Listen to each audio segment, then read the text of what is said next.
How to set up family location sharing on iPhone.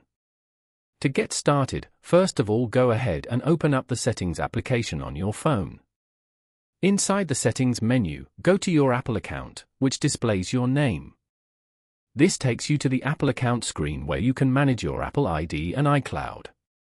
From this page, scroll down and find the Family option, and then tap on it.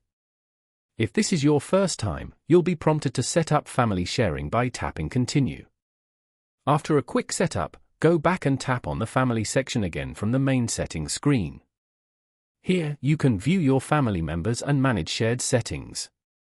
Then, tap on Location Sharing as shown and enable the Automatically Share Location option. This feature will automatically share your location with all current and future family members. You can also share your location individually with your family members. Following these steps, you can easily set up family location sharing on an iPhone.